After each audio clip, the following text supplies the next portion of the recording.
وَإِذْ قَالَ لُقْمَانُ لِابْنِهِ وَهُوَ يَعِظُهُ يَا بُنَيَّ لَا تُشْرِكْ بِاللَّهِ.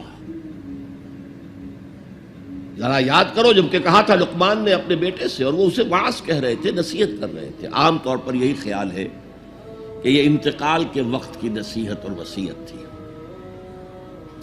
اب ظاہر بات ہے کہ انسان اپنے انتقال کے وقت اپنے بیٹے کو وہی باتیں بتائے گا جو اہم ترین ہے اس کے نزدیک، اس کی زندگی کا حاصل ہے. دولت مند شخص اپنے دولت کا حساب بتائے گا، کہاں کہاں کس کس شکل میں ہے. حکیم انسان کے لیے اس کی حکمت ہی اس کا اصل خزانہ ہے، دولت ہے. تو اس حکمت کا خلاصہ اور لب لباب ہے جو حضرت لقمان منتقل کر رہے ہیں اپنے بیٹے کو. اسی کو اقبال نے کہا تھا کہ یہی ہے متاع فقیر، میرے قافلے میں لٹا دے اسے، لٹا دے ٹھکانے لگا دے اسے. میرے پاس جو حکمت ہے، جو بھی میں نے قرآن سے اخذ کی ہے حکمت، یہی کچھ ہے. ساقی متاع فقیر، اس اے ساقی متاع فقیر یہی کچھ ہے. میرے قافلے میں لٹا دے اسے، لٹا دے ٹھکانے لگا دے اسے. اب حضرت لقمان کیا کہہ رہے ہیں؟ پہلی وصیت، پہلی نصیحت، اللہ کے ساتھ شرک نہ کرنا. یہ بھی عقل کا تقاضا ہے. یہ پورا نظام کائنات کا اتنا مرکزیت لیے ہوئے ہے، اس کے اجزاء آپس میں اس طرح مربوط ہیں کہ یہاں کنٹرول کسی ایک ہی ہستی کا چل سکتا ہے، دو کا نہیں. دو کا ہوگا لفسدتا، اللہ کے سوا بھی کوئی الہ ہوتا تو کائنات میں فساد ہو جاتا. ایک کی مرضی یہ ہے، دوسرے کی یہ ہے. قرآن میں یہ بھی آیا ہے کہ پھر ہر جو الہ، ہر خالق اپنی شے لے کے علیحدہ ہو جائے گا. ایک ہستی ہے جو اس کائنات کو کنٹرول کر رہی ہے، ایک ذہن ہے جو اس کائنات میں کار فرما ہے، ایک حکمت ہے جو اس پوری کریشن کی پشت پر ہے. ایک قل هو اللہ احد. اب اس کے بعد پھر حضرت لقمان کی نصیحت. یا بنی انہا ان تک مثقال حبۃ من خردل. اے میرے بچے، انہا اس میں عمل کا معاملہ ہے. عمل سیئہ ہو یا حسنہ ہو، ہا کی ضمیر مؤنث آئی ہے. انہا نیکی ہو یا بدی ہو. انہا ان تکو مثقال حبۃ من خردل، اگر وہ رائی کے دانے کے ہم وزن بھی ہو، پھر وہ نیکی یا بدی. فتکن فی صخرۃ، کسی چٹان کے پیٹ میں گھس کر کیا گیا ہو. او فی السماوات، یا فضاؤں میں کیا گیا ہو، خلاؤں میں کیا گیا ہو. او فی الارض، یا زمین کے پیٹ میں کیا گیا ہو. یات بہ اللہ، اللہ اسے لے آئے گا. کائے کے لیے لے آئے گا؟ جزا و سزا کے لیے لے آئے گا. انسانی اعمال میرے بیٹے یہ جان لو ضائع ہونے والی چیزیں نہیں ہیں. ان کے بدلے نکلیں گے، ان کے نتائج نکلیں گے، ان کے بدلے مل کر رہیں گے. چھوٹی سی چھوٹی چیز بھی، رائی کے دانے کے ہم وزن بھی ہو. مثقال ثقل سے بنا ہے، ثقل کہتے ہیں بوجھ کو. تو اگر وہ رائی کے دانے کے ہم وزن بھی ہوگا تو کہیں نہیں چھپے گا. اسی لیے آیا تھا فَمَنْ يَعْمَلْ مِثْقَالَ ذَرَّةٍ خَيْرًا يَرَهُ وَمَنْ يَعْمَلْ مِثْقَالَ ذَرَّةٍ شَرًّا يَرَهُ. کسی نے اگر ذرے کے ہم وزن نیکی کی ہوگی وہ بھی اپنے سامنے پائے گا، اور ذرے کے ہم وزن کوئی بدی کی ہوگی وہ بھی سامنے پائے گا. ان اللہ لطیف خبیر، یقیناً اللہ تعالی لطیف ہے، باریک بین ہے، اور خبیر ہے، باخبر ہے، ہر شے سے باخبر ہے.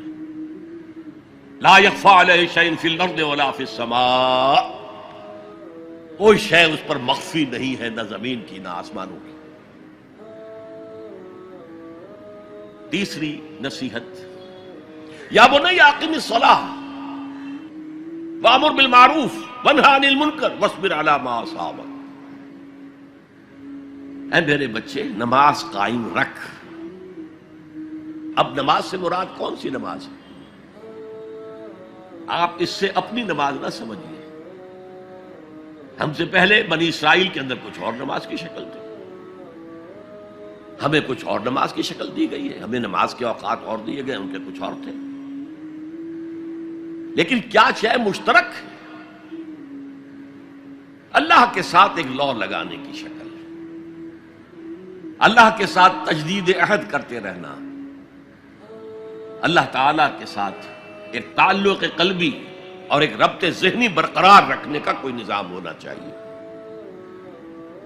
وہ ستون مانو اسے، الصلاۃ عماد الدین، تو نماز قائم رکھ، میں نے ترجمہ رکھ کیا ہے، کر نہیں۔ ظاہر بات ہے کہ لقمان بھی نماز پڑھتے ہوں گے، جو بھی نماز تھی ان کی، اور یقیناً ان کا بیٹا بھی پڑھتا ہوگا، اس لیے یہاں نماز قائم کر کی بجائے بہتر ترجمہ ہے نماز قائم رکھ۔ وامر بالمعروف ونہی عن المنکر، اب پھر فطرت کا معاملہ آ گیا۔ فطرت انسانی واقف ہے کہ یہ شر ہے، یہ خیر ہے، جسے میں نے اس سے پہلے کہا ہے کئی مرتبہ، بیسک ہیومن موریلٹی،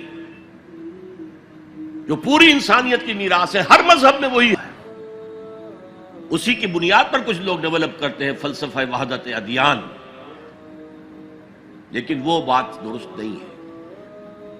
البتہ یہ کہ جہاں تک بنیادی اخلاقی تعلیمات ہیں وہ مشترک ہیں، وہ انسانوں کی مشترک میراث ہے۔ جھوٹ مت بولو، سچ بولو، وعدہ خلافی نہ کرو، وعدہ پورا کرو، راہ میں کوئی بھٹک رہا ہو تو راستہ دکھاؤ، کوئی اندھا ہے تو انگلی پکڑ کر اسے سڑک پار کرا دو، یہ فطرت انسانی ہے۔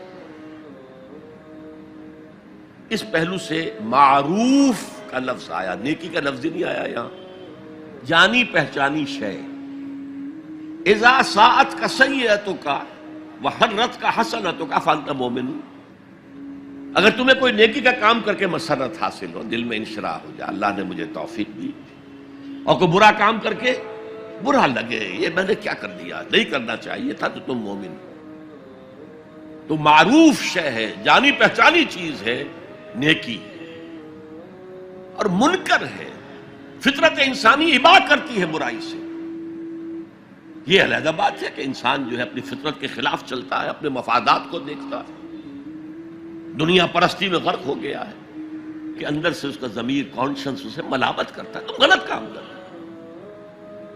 پھر آیا بر میں ہم دیکھ سکے وہ اپنے آپ کو سیٹسفائی کرنے کے لیے کہتا ہے میں فلاں فلاں نیکی کا کام بھی تو کر رہا ہوں، تو اتنا مضطرب کیوں ہے؟ یہ سارا معاملہ معروف منکر، یا بنی اقم الصلاۃ وامر بالمعروف وانہی عن المنکر، اے میرے بچے نماز قائم رکھیو۔ انتقال کے وقت کی یہ وصیت ہے، اور نیکی کا حکم دیتا رہیے، معروف شے کا پرچار کریو۔ یہ وہی مضمون آ گیا سورۃ العصر کا، والعصر ان الانسان لفی خسر الا الذین آمنوا وعملوا الصالحات وتواصوا بالحق وتواصوا بالصبر۔ یا بنی اقم الصلاۃ، یہ عمل صالح، شرک سے بچ گئے، یہ ایمان ہے، توحید ہے۔ وامر بالمعروف ونہی عن المنکر، حکم دے نیکی کا، بھلائی کا، معروف کا، اور روک منع کر منکر سے، جس سے ابا کرتی ہے انسان کی فطرت، جس میں وہ جانتی ہے کہ یہ کام اچھا نہیں۔ وَاصْبِرْ عَلَىٰ مَا أَصَابَكَ، وہ صبر بھی آ گیا، وَتَوَاصَوْا بِالصَّبْرِ، اور پھر جو بیتے اس پر صبر کیجو۔ اس لیے کہ امر بالمعروف اور نہی عن المنکر بڑا کڑوا فعل ہے، یہ خاص طور پر نہی عن المنکر کسی کو اچھا نہیں لگتا، ریزنٹمنٹ ہوتی ہے۔ بچے بھی جیسا کہ میں عرض کر چکا ہوں، اگر آپ کہہ دیں بھئی یہاں مت کھیلو، یہ کھیلنے کی جگہ نہیں ہے، تو پھر اکثر و بیشتر اپنی عزت سلامت لے کر گھر جانا ممکن نہیں ہوگا۔ اور جو سب سے بڑا حق ہے،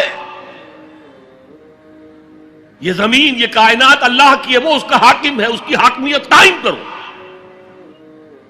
تو جو خدا بنے بیٹھے ہوں اپنی حاکمیت کا سکہ چلا رہے ہیں، وہ برداشت کریں گے؟